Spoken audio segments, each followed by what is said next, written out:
한 나라의 형통함에는 여러 가지 요소가 복합적으로 작용하게 되어 있습니다.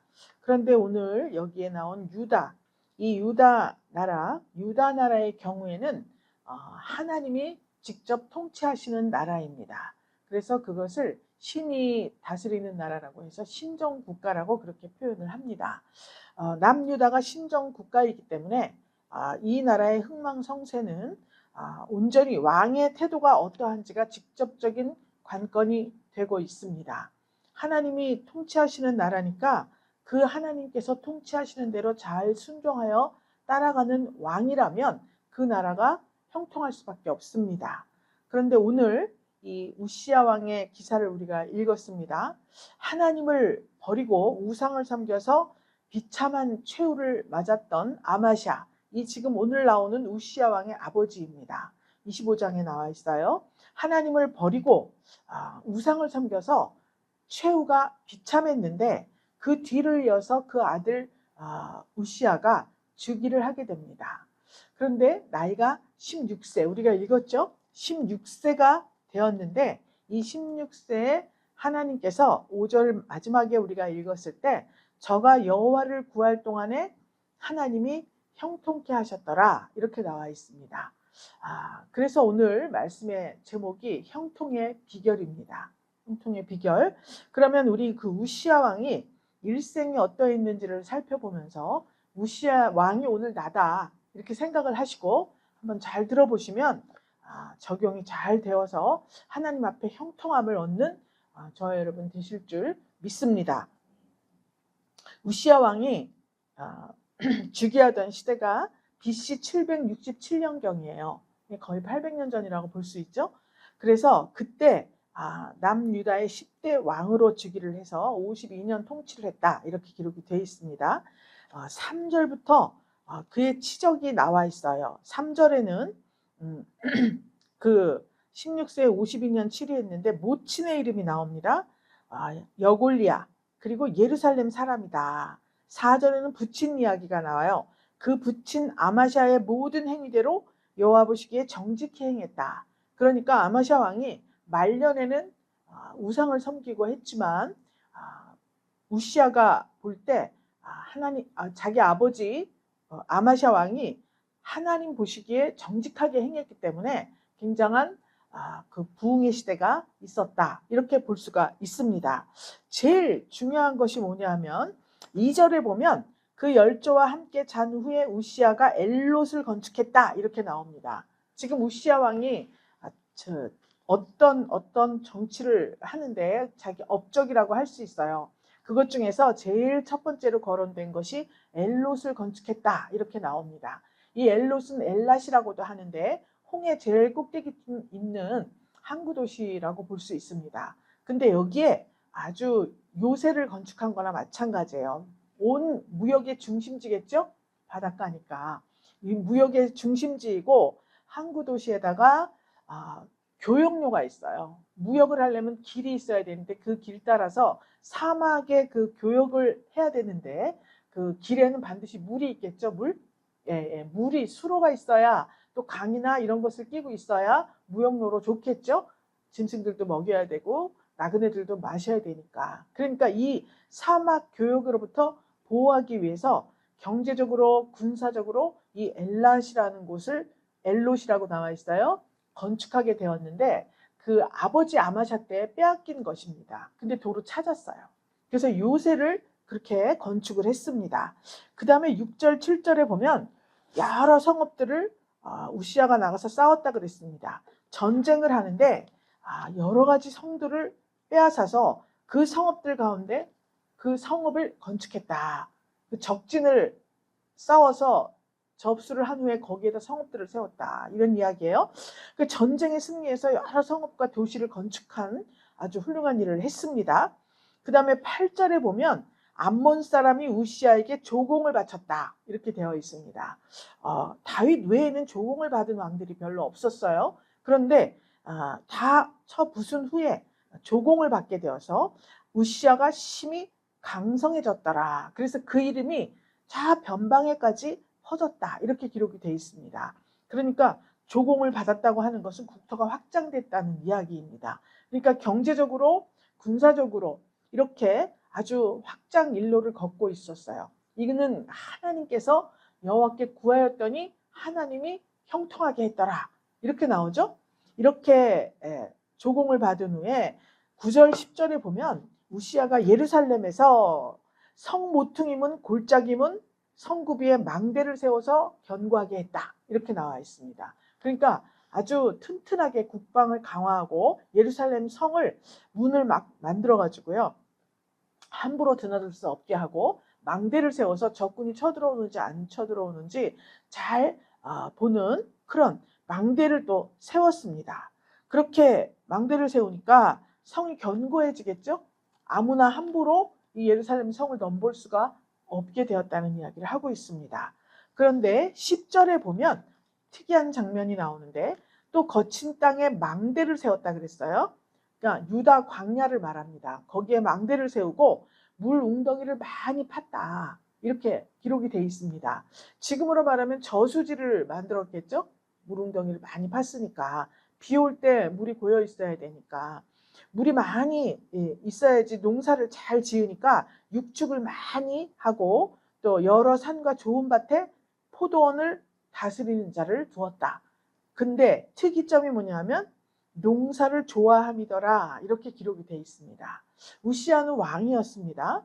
그런데 저수지도 만들고 아주 농업진흥 정책을 펼친 거예요. 다시 말하자면.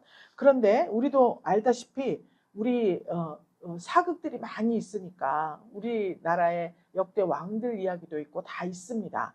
민심을 잘 살피고 국방력, 경제력을 키운 왕도 있지만 농사를 좋아했다. 이렇게 기록될 만큼 그러니까 좋아하는 것이 뭐였을까? 내가 왕이야. 근데 내가 지금 왕이라 뭐든지 할 수 있습니다. 정치를 잘 하고 그 다음에 나머지 취미생활은 내가 마음대로 할 수가 있어요. 그러면 무엇을 할 것인가? 술을 많이 먹는 왕도 있었고요. 그죠? 사냥을 좋아하는 왕도 있었고요. 후궁을 많이 거느린 왕도 있었고요. 우리나라뿐만이 아니라 이 이스라엘 나라에서도 솔로몬이 1000명이나 비빈을 두었다 그랬습니다. 그렇죠? 그런데 농사를 좋아함이더라. 이렇게 기록된 왕은 처음 봤습니다. 제가 왕들 이야기를 기록해놓은 열왕기 상하, 역대상하에 농사 좋아하는 왕 그러면 이 우시야밖에 처음 봤어요. 우시야. 그래서 이렇게 농사를 좋아하는데 어떻게 해서 하나님께서 이렇게 큰 부흥을 이루게 했는가. 국토가 이렇게 확장되고 국방력이 강화되고 강성해져서 변방에까지 정말 우시야 왕이 다스리는 그 나라는 우시야 왕은 이러면서 소문난 그러한 왕과 나라가 되었나. 15절을 보면은 그 이름이 원방에 퍼지는 것은 15절 끝에 있습니다.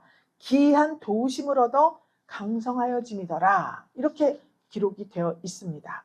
즉 다시 말하면 정말 이 우시야 왕이 튼튼히 했습니다. 여러 가지 건축업, 농업, 진흥 정책, 인재도 양성해서 13절에 보면 군대가 30만 7천이고 족장이 2600만이고 14절에 보면 방패, 창, 투구, 갑옷, 활 이런 장비들을 다 예비하고 무기까지 만들었습니다. 성과 미에, 살과 큰 돌. 그러니까 이것을 바라게 하였으니 그랬어요. 기계를. 그러니까 대포 같은 거죠. 대포. 쏘는 거. 그러니까 이렇게 열심히 일을 했습니다. 그런데 이렇게 나라를 잘 다스린 왕이 간혹 있습니다. 그럼에도 불구하고 이 우시야 왕이 이렇게 유다 온 백성이 이 우시야를 세우게 돼서 자기 아버지가 그 백성들이 죽였으면 제사장과 레위인들 죽였습니다. 그런데 그 아들을 왕위에 세웠어요. 그러니까 처음 즉위할 때부터 좀 어땠겠습니까? 약간 불안했겠죠? 그러니까 그 우시야가 전적으로 하나님께 기도를 한 거예요. 하나님 도와주세요. 하나님 도와주세요. 이렇게 기도를 했기 때문에 5절에도 저가 여호와를 구하는 동안에 하나님이 형통케 하셨다. 7절에도 하나님이 도우사 전쟁에서 승리하게 하셨다. 15절에는 더 나아가서 기한 도우심을 얻어서 강성해졌다. 이렇게 기록을 하고 있습니다. 여기에서 우리가 알아보아야 해요. 하나님께서 이 즉위할 당시부터 기한 도우심, 일반적인 도우심도 있지만 강력한 기이한 도우심, 도저히 인간으로서는 예측할 수 없는 어떠한 도우심을 주셨기 때문에 이 모든 것들이 다 변수가 생기면요, 다 망하는 거예요. 내가 계획을 잘 세웠어요. 그래서 착착 진행을 하는데 날씨가 굳었다거나 한 사람이 배신을 했다거나 이런 어떤 변수가 생기면 그 계획한 대로 이루어지지 않을 수가 있다는 거예요. 그런데 계획하는 대로 다 된 것은 하나님께 구했더니 하나님이 지혜를 주시니까 그 지혜대로 이렇게 정책을 펼치니까 하나님께서 알 수 없는, 우리의 생각으로는 정말 상상할 수도 없는 그러한 방식으로 기이한 도우심을 주셨다는 것을 지금 말씀하고 있습니다. 그래서 갈수록 강성하여졌는데 16절 이하에 보면 즉위 때부터 그렇게 두렵고 떨리는 마음으로 하나님과 유다 백성을 섬겼잖아요. 그래서 강성해졌습니다. 그런데 그렇게 경건하던 우시아가 점점 타락하게 되었습니다. 왜 그러냐면 하나님께서 도우셨다. 여기까지 도우셨다. 에베네셀 하나님이잖아요. 그럼 장래에도 도우실 것을 우리는 믿습니다. 이런 고백이 있어야 되는데 여기까지 도우셨더니 너무너무 강성해진 거예요. 그럼 우리나라뿐만 아니라 외국에서도 막 알아주는 거잖아요. 그리고 조공도 받았습니다. 얼마나 자랑스럽겠어요. 다윗 왕 이후에 없던 일입니다. 그런데 부친이 빼앗겼던 땅도 도로 찾고 정말 조공도 받고 모든 것이 너무나 완벽하게 튼튼해지니까 점차 하나님께 구하던 그 본성이 사라져가는 게 있었습니다. 그래서 16절에 보면 저가 강성하여짐에 그 마음이 교만하여 악을 행했다. 악을 행했으면 그것은 곧 여호와께 범죄하는 것이다. 이렇게 되는 건데 그 마음이 벌써 교만으로 꽉 차게 되면 선을 넘는 사람이 되는 거예요. 그래서 지금 여기 보면 여호와의 전에 들어가서 향단에 분향하려고 했다 그랬습니다.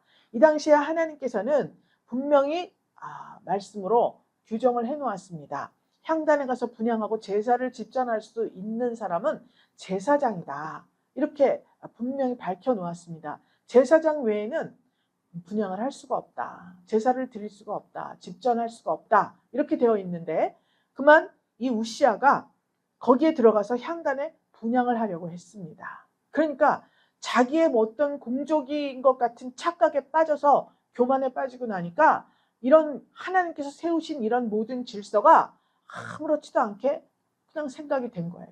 그래서 뭐 내가 해도 되지 뭐. 내가 가서 내가 이 나라를 이렇게 강성하게 만든 왕 아니냐. 이렇게 생각하면서 제사도 내가 해도 되지. 여호와의 전에 들어가서 분향을 하는 순간 어떻게 됐습니까? 그 아사랴가 제사장이었는데 그 아사랴가 여호와의 제사장 용맹한 자 80명을 데리고 그 뒤를 따라 들어갔다고 합니다. 아니 혼자 가서 말려도 되는데 80명을 데리고 우시아 왕을 따라 들어간 것은 왜일까요? 그만큼 우시아의 교만함이 극에 달했다는 거예요. 그래서 데리고 들어갔는데 우시아 왕을 막아섰다 그랬습니다. 그랬더니 18절에 이게 왕이 할 일이 아닙니다. 이렇게 말했습니다. 그럼에도 불구하고 우시아 왕이 향로를 딱 잡고 분향하려고 하는데 그 이마에 문둥병이 발하였더라. 이렇게 기록이 돼 있어요. 19절에. 그만 그 자리에서 문둥병이 발하고 말았습니다.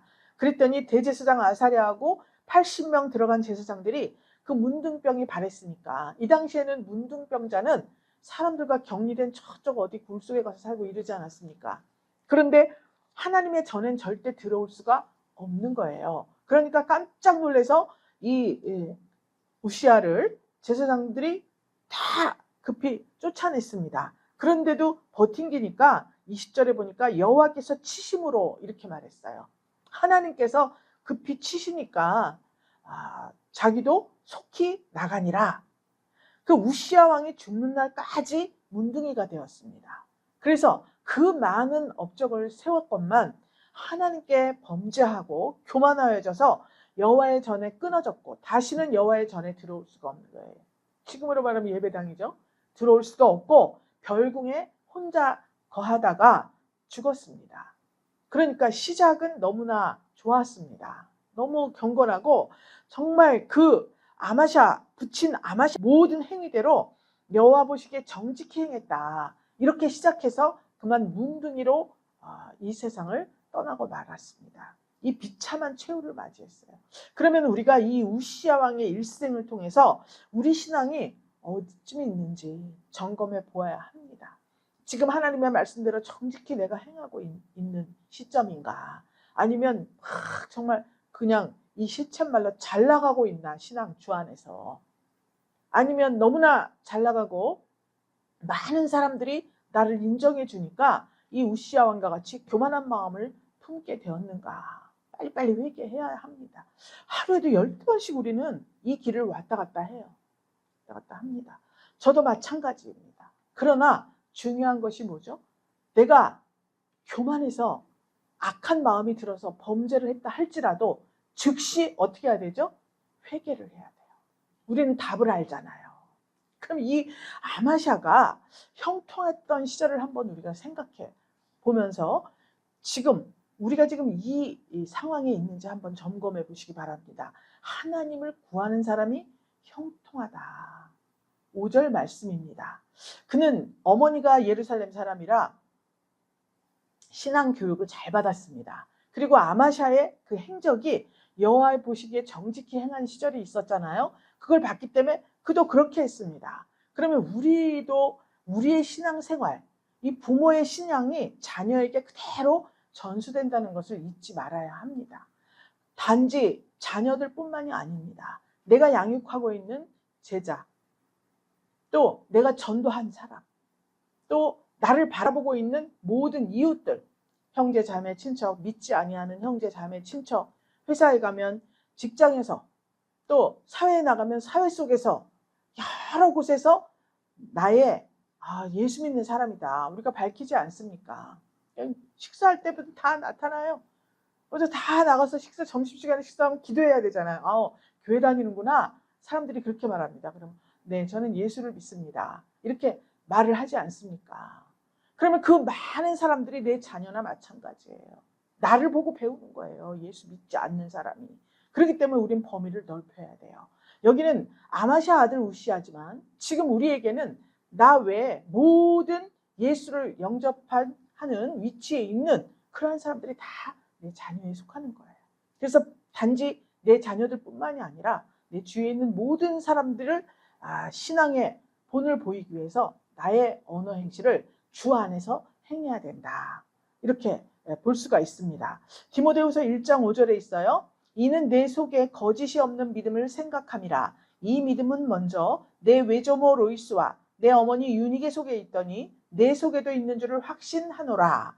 바울 사도가 디모데에게 한 이야기예요. 디모데를 굉장히 아들과 같이 아꼈는데 그의 거짓이 없는 믿음을 사도 바울은 너무나 좋게 본 거예요. 그 믿음이 어디로부터 왔는가? 먼저 내 외할머니 로이스와 어머니 유니게 속에 그 믿음이 있었는데 그 믿음을 내가 이어받았구나, 디모데. 이렇게 지금 말하고 있는 거예요. 그래서 우리 자녀들이 올바른 신앙으로 살아가기를 원한다면 지금부터라도 우리는 꼭 본이 되는 신앙생활을 해야 된다, 이렇게 지금 볼 수가 있습니다. 우리가 강조하고 있는 5절 말씀에서 여호와를 구할 동안 하나님이 형통케 하셨다 그랬죠? 그런데 그 앞에는 하나님의 묵시를 밝히 하는 스갈의 선지자가 있었습니다. 그래서 우시야 왕을 그러니까 종교적으로 교육을 시킨 거예요. 하나님의 말씀 교육, 신앙 교육을 시켰던 이 스갈의 선지자가 있었다는 거예요. 그래서 묵시를 밝히 한다 그랬죠? 그러니까 하나님의 말씀과 말씀의 뜻을 밝히 하는 스갈의 선지자가 이 우시야 왕을 가르치고 있었습니다. 대개 왕들을 보면 붙여준 선지자가 있었죠. 그런데 그들이 살아있는 동안에 그랬어요. 그런데 여호와를 구할 동안에 사는 날에 하나님을 구했다 그랬어요. 저가 여호와를 구할 동안 형통케 되었다. 그러면 어떻게 형통케 되었다는 건가? 우리가 세상을 살아갈 때 다 좋은 일만 있는 것은 아닙니다. 우리 힘으로는 해결할 수도 없고 우리가 상상도 못했던 정말 앞이 캄캄하고 길이 보이지 않는 그러한 일들을 만날 때가 있습니다. 저는 이제 개인적으로 그런 문제가 있었다. 그런데 내가 당하는 일은 괜찮습니다. 자녀에게 혹은 배우자에게, 나 아닌 우리 가족 간에 무슨 일이 생기면 더 앞이 캄캄합니다. 차라리 예수 믿고 기도하는 내가 어떤 일을 당하면 하나님께 기도하고 구하겠는데, 이 가족들 간에 특히 자녀가 어떤 일을 당하면요, 정말 너무 앞이 캄캄합니다. 어떻게 해야 될지를 모르겠어요. 아프면 정말 내가 아픈 게 나아요. 그런데 그런 어려운 일, 여러 가지 경제적으로 또 건강이나 여러 가지 문제 속에서 우리가 있을 때 어떻게 해야 되느냐? 하나님께 기도를 해야죠. 그런데 여기에서 말씀하듯이 하나님의 묵시를 밝히 아는 스가랴라 그랬죠? 그러니까 말씀을 잡아야 되는 거예요. 말씀을 가지고 기도를 해야 되는 거예요. 우리가 매일 아침 눈을 뜨면 여러분 성경을 읽지 않습니까? 한 절 뭐 연속해서 읽는 분도 계시고, 뭐 보통 그날에 속한 잠언서, 오늘이 12일이면 12장을 잠언서 12장을 읽자 이렇게 읽는 분도 계시고 읽는데, 특히 내가 어떤 어려운 문제가 있다거나 해결할 수 없는 그러한 일이 있을 때 우리가 늘 보던 성경 속에서 갑자기 내 눈에 딱 뜨이는 그런 구절이 있습니다. 저는 오늘 이 본문 26장을 읽으면서 기이한 도우심이라는 단어에 정말 아주 너무나 보물을 발견한 것 같은 그런 느낌이 들었습니다. 하나님을 구할 동안 형통케 하는데 기이한 도우심으로 함께한다. 지금 선지자 가르침에 순종하면 우리가 얻는 복이 뭐냐? 우리의 믿음이 성장하죠. 또 지혜를 얻습니다. 무엇보다 중요한 것이 사단 마귀의 미혹에서 벗어날 수가 있다는 거예요. 그리고 힘을 얻습니다. 그래서 말씀을 들으면 힘을 얻어요. 지혜를 얻어요. 내 믿음이 성장해요. 그래서 악한 사단 마귀가 미혹을 해도 넘어가지를 않습니다. 이런 이점이 있습니다. 사무엘상 30장에서는 정말 믿음의 사람 다윗, 하나님 마음에 합한 다윗이었죠. 그 다윗이 온 가족하고 전부 그 시글락이라는 곳으로 가서 거기 있었습니다. 머물렀는데 아말렉이 쳐들어왔어요. 그래서 그 다윗의 집을 다 재산들을 다 불태워버리고, 재산들 가지고 간 재산, 자기네들 그 전리품이라 그러잖아요. 싹 가지고 이 다윗의 가족들, 아내들 다 뺏어가지고 가버렸습니다. 그러니까 불탄 폐허만 남아있는 거예요. 좋은 것들은 다 그들이 가져가고, 무엇보다도 가족들을 싹 다 사로잡아 간 거예요. 사로잡아 가지고 가면 뭐 하겠습니까? 종으로 부리지 않으면 자기들의 부인을 삼는 것 아니겠어요? 그러니까 다윗이 앞이 캄캄했습니다. 그랬더니 많은 백성들이 다윗에게 몰려와 갖고 다윗을 돌로 치려고 그럽니다. 너를 믿고 우리가 이렇게 왔는데 이게 뭐냐? 이렇게 다윗이 꼭 모세에게 불평하던 이스라엘 백성들과 같이 이들이 다윗을 돌로 치려고 해요. 그때 다윗이 너무 힘들어서 하나님께 기도를 합니다. 하나님 어떡합니까? 이렇게 됐습니다. 내가 지 군대를 추격하면 도로 이 잃어버린 것들을 도로 다 찾을 수 있겠습니까? 하나님. 그 와중에 돌로 치려고 하는데 그 와중에 하나님께 기도를 하고 또 묻습니다. 다윗의 장점이 이거예요. 아무리 급박한 일이 있더라도 기도를 하는 거예요. 하나님께 묻는 거예요. 그러니까 하나님께서 추격하라. 반드시 찾을 것이다. 하나님 이렇게 말씀하시고, 이제 돌아가셔서 사무엘상 30장을 읽어보세요. 하나님께서는 정말 그 지금 다 불태우고 다 가져간, 그렇게 강성하지 않습니까? 아말렉 족속이 원래. 그런데 그것들이 다 뺏어갔는데 여기 군대 600명밖에 없습니다. 그때 200명 놔두고 400명만 가요. 가지고 그걸 찾아올 수가 없습니다. 그런데 하나님의 말씀에 의지했어요. 추격하라. 반드시 도로 찾는다. 그때 하나님의 기이한 도우심을 얻게 되는 역사가 나타납니다. 애굽 소년이 하나가요. 와가지고 아말렉 군대가 있는 곳을 가르쳐 줬습니다. 그래서 그래? 가보니까 이들이 막 전쟁에 승리했으니까 얼마나 기뻐요. 그 다음에 한 일이 뭐가 있겠습니까? 술 마시고 고기 먹고 다 그냥 이러고 있는 거예요. 그래서 군사 400명을 데리고 와가지고 모든 가족들, 재산 잃어버린 거 싹 다 도로 찾아왔습니다. 할렐루야. 하나님께 구하니까 우연히 그 소년이 하나가 나타나가지고, 애굽 소년이 나타난, 내가 알 수 있는데 가르쳐 드릴게요. 이렇게 한 거예요. 그러니까 우리 삶 속에서도 너무 절망적인 상황들이 많이 있었겠죠. 제가 70이 다 돼가니까. 그런데 그때마다 우리가 상상할 수 없고 예측할 수 없는 하나님의 도우심이 있었던 거예요. 우리 생각은 짧습니다. 우리는 옆을 돌아볼 수밖에 없어요. 예수 믿는 사람은 어디를 봅니까? 위를 봐요, 위를. 그래서 닭을 성도로 비유를 합니다. 모에 한 번 먹고 물 한 모금 먹고 하늘 한 번 쳐다보고 물 한 모금 하늘 쳐다보는 거 닭밖에 없어요. 진짜. 그러니까 하나님의 도우심이 알 수 없는 곳에서 온다는 거예요. 그러니까 우리의 뻔한 생각을 가지고 이거는 절망이야, 이거는 안 되는 일이야, 나는 망했어, 나는 실패했어, 그러므로 나는 이렇게 해야겠어, 극단적인 선택으로 가고, 또 사람에게 머리를 조아리고 그냥 이리 뛰고 저리 뛰고 땀 흘리면서 돌아다니면서 사람을 의지하고 방법을 찾고 이렇게 하지 말고 그 기운을 다 몰아서 하나님께 구하세요. 하나님을 구하되 하나님의 말씀을 힘입어서 구하라는 거예요. 하나님께 묻고 구하고 말씀을 묵상하고 이렇게 할 때 하나님께서 귀한 도우심을 우리에게 베풀어 주신다는 것을 여러분 꼭 믿으시기를 주님의 이름으로 축복합니다. 인간의 길은 막혀도 하나님의 길은 열려요.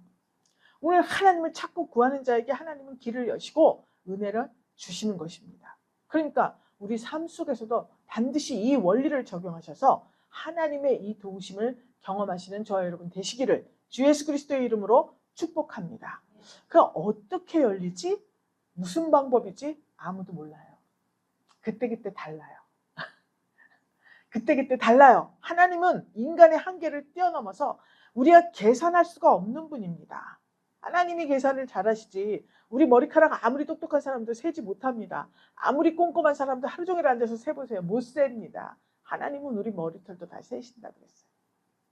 하나님은 우리 마음속에 숨겨진 내면, 우리 마음속에 왜 그런 일을 했는지 이 내면과 동기까지 다 파악하고 계신다 그랬어요. 그분이 하시게 놔둬야 돼요. 그분께 맡겨야 돼요. 출애굽할 때 홍해 바다가 갈라졌어요. 마른 땅같이 건너갔습니다. 아니 아무리 하나님을 믿는 모세와 이스라엘 백성들이라 해도 홍해 바다가 갈라질 줄 알았습니까? 무슨 방법을 주시겠지. 뭐 배가 구하러 올래나 뭐가 어떻게 할래나 여러 가지 인간적인 방법을 생각했을 거 아닙니까? 그런데 아니에요.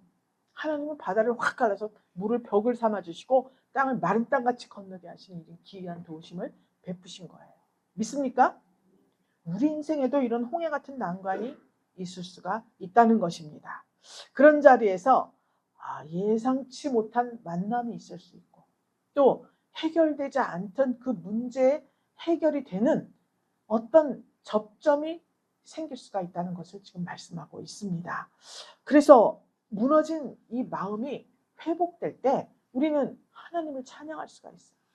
하나님께 송축할 수가 있는 것입니다. 때로 우리는 하나님께서 우리가 가진 것을 사용하시기도 합니다.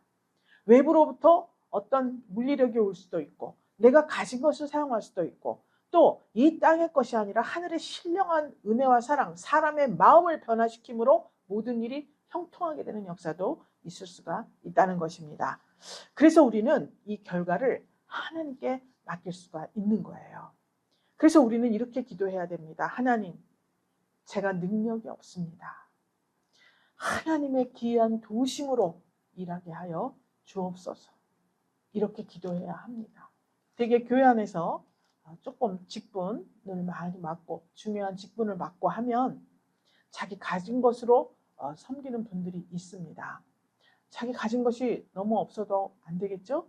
근데 없어도 할 수 있는 곳이 교회입니다.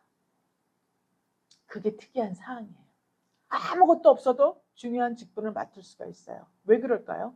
자기가 이렇게 고백하면 됩니다. 저는 능력이 없습니다. 이 직분을 감당할 능력이 없습니다. 하나님께서 기이한 도우심을 주셔야만 합니다. 이렇게 간구할 때 하나님께서는 기이한 도우심을 우리에게 반드시 주신다는 것을 말씀하고 있습니다. 이제 지금까지도 그렇게 해 오셨습니다. 오늘 이후부터는 더욱더 자기의 부족함과 연약함과 능력 없음을 고백하면서 나에게 있는 가장 큰 문제들이 하나씩 있지 않습니까? 누군가에게는 건강이고 누군가에게는 재물이고 누군가에게는 인간관계이고 누군가에게는 자기가 이루지 못하는 꿈이 있는데 하나님이 소원을 마음에 주시는 것 아닙니까? 그래서 나는 이게 꿈이야 라고 하는 것은 하나님께서 마음속에 소원을 주셨기 때문에 그것을 꿈으로 가지게 되는 것입니다. 그런데 그 꿈을 이루기에는 너무 당치도 않은 환경이 그런 나에게 있는 거예요. 그때 어떡합니까? 무에서 유를 창조하시는 분이에요. 하나님은. 그분께 기도를 해야 되죠. 이제 일은 이렇게 살아야 됩니다. 그랬을 때 하나님께서 날로 강성하게 하시고 모든 상황 가운데에서 형통한 복을 주시는 것입니다. 믿습니까? 예. 이렇게 해서 우리가 잘 구했는데 이때 하나님이 강성하게 하면 우리에게 유의할 점이 나와 있습니다. 16절 이하에서 아까 말씀드렸죠. 우리가 형통해졌어요. 형통함을 누리고 있었습니다. 영향력이 막 커졌습니다. 내가 이럴 때 하나님을 절대로 잊어서는 안 된다는 것을 말씀하고 있습니다. 축복된 말씀, 축복받은 말씀만 적어놨으면 얼마나 좋겠어요. 그런데 그 뒤에 반드시 실패하는 경우, 축복을 누리는 그 뒷장면을 항상 기록해 놓았어, 성경. 그래서 이것이 더 중요하다. 축복받는 비결, 여호와께 구하고 여호와께서 주시는 복을 받자. 이게 간단하지 않습니까? 그런데 중요한 것은 강해지고 부유해지고 영향력이 커질수록 내가 범죄에 노출될 수가 있다는 것을 지금 기록해 놓은 것입니다. 자신이 하나님이 정해놓으신 그런 규율을 자신이 하려다가 하나님께 죄를 입어서 문둥병에 걸리고 맙니다. 신명기 8장 17절 18절에 있습니다. 내가 마음에 이르기를 내 능력과 내 손의 힘으로 내가 이 재물을 얻었다 하지 말라. 내 하나님 여호와를 기억하라. 이렇게 기록이 되어 있습니다. 그래서 이렇게 기록된 내용을 오늘 이렇게 말씀드리는 것 보니까 여러분들이 앞으로 오늘 이후로 능력과 힘과 재물을 얻을 것 같습니다. 다시 한번 능력과 힘과 재물을 여러분들이 얻게 되실 것 같습니다. 할렐루야. 그러니까 써놓은 거예요. 그때 내 하나님 여호와를 기억해라. 여러분, 내가 건강해졌습니다. 내가 운동을 해서 그렇지, 좋은 약을 먹어서 그렇지, 보조제를 먹어서 그렇지, 누구 정말 다 죽어가서 아유 하나님, 아니 하나님이 아니라 제가 전도사 때예요. 밤중에 찾아와가지고요. 저 다른 교회 다니는 분인데 찾아온 거예요. 저기 동네에 사는 사람인데, 전도사님 저 기도 좀 해주세요. 저 죽겠어요 막. 그래서 난 당신네 교회 목사님한테 가서 받으라고. 왜 나한테 왔냐? 나 인제서 지금 전도사인데, 아니 목사님한테 가서 받으라. 안 가고 거기서 그냥 데려온 사람하고 둘이서 살려주세요, 살려주세요 이러고 있는 거예요. 어떡합니까? 그래서 들어와서 이제 기도를 했어요. 근데 막 죽는다 그러는데 멀쩡해졌어. 아주 그냥 하나님이 하신 거죠. 이제 왜 그러냐면 처음 제가 교회를 개척했잖아요. 처음 개척하면 하나님이 불안해서 늘 함께 하시는 거예요. 오래되신 분들은 자동으로 잘하십니다. 이게 처음 했는데 햇병아리잖아요. 하나님이 어떻게 나한테 맡기겠어요? 주님이 진짜 직접 하시는 거죠. 그러니까 병이 그냥 그 자리에서 멀쩡해진 거예요. 증인도 있습니다. 이 교회 안에. 근데 그 다음날 아침에 만났대요. 그 모시고 온 분이. 만났는데 이제 괜찮네? 이렇게 하니까 내가 저 한약방 할아버지한테 뭐 침을 맞았대나 약을 그래서 그래? 그 다음부터 본 척도 안 하는 거예요. 이 될 일이요? 될 일이에요. 사람 마음이 그래요. 왜 그렇죠? 지금 목사님 아니라 옆에 전도사한테 가서 기도받은 거 소문나면 어떡합니까? 자기네 교회에서. 그 병 고쳤다 일로 교회 옮길 사람도 아니에요. 그러니까 그렇게 하면 안 되잖아요. 그러니까 금방 한약방 할아버지가 저 뭐 어떻게 해서 낫다 이렇게 말을 하는 거예요. 그 시로 우리는 아무 말도 하지 않죠. 그거 알죠? 왜 그러는지. 그러니까 이렇게 그 마음이 왔다 갔다 하는 게 사람 마음이에요. 여러분, 반드시 여러분이 형통한 일을 만났을 때, 그 형통함을 누릴 때 하나님을 잊지 마셔야 됩니다. 하나님의 도우심으로 세워진 사람은요, 하나님 은혜로만 살 수 있어요. 그 은혜가 떨어지면 순간 나락으로 떨어지고 맙니다. 믿습니까? 우시아는 결론적으로 말씀을 드릴 때 하나님의 기이한 도우심으로 시작했지만 교만으로 일생을 끝마치게 됐습니다. 그리고 이때 가장 저주받은 병이라고 일컫는 문둥병이 걸리고 말았습니다. 이거는 굉장한 일입니다. 오늘 우리에게는 이 우시야 왕의 실패를 거울 삼아서 새로운 길을 갈 수 있는 기회가 오늘 우리에게 주어집니다. 우리도 다 압니다. 이렇게 되면 문둥병 걸린다. 이렇게 되면 범죄하면 이렇게 된다. 다 알고. 핵심이 뭐라고 그랬죠? 즉시 회개한다. 깨달을 때 즉시 회개한다. 하나님께서는 오늘도 동일하게 말씀을 하시는 거예요. 그래서 구하라, 찾으라, 두드리라. 예수님이 말씀하셨죠? 구하면 주신다 그랬잖아요. 찾으면 찾으리라 했습니다. 또 두드리면 열릴 것이다 했습니다. 하나님 앞에 구하고 찾고 두드리는 삶을 올려드림으로 여러분들의 삶 속에 형통함이 충만하게 깃드시기를 주 예수 그리스도의 이름으로 축복합니다. 하나님 감사드립니다. 오늘 하나님 우리 우시야 왕의 일생을 살펴보았습니다. 하나님 이 속에서 우리가 얻은 교훈을 하나님 반드시 실천하게 하여 주옵소서. 막힌 문제 속에서 길을 여시는 하나님, 사람의 한계를 넘어서 일하시는 하나님, 겸손한 자를 끝까지 붙드시는 하나님, 오늘도 우리 삶 속에서 귀한 도우심을 베풀어 주실 줄 믿고 축복합니다. 우리 사랑하는 분이엘 권속들, 또 이 땅에 예수 그리스도를 믿는 모든 하나님 그리스도인들에게 이러한 하나님의 은혜가 충만하게 임하시는 한 주간이 되기를 간절히 축복하며 부활하신 예수 그리스도 이름으로 기도 올리옵나이다. 아멘.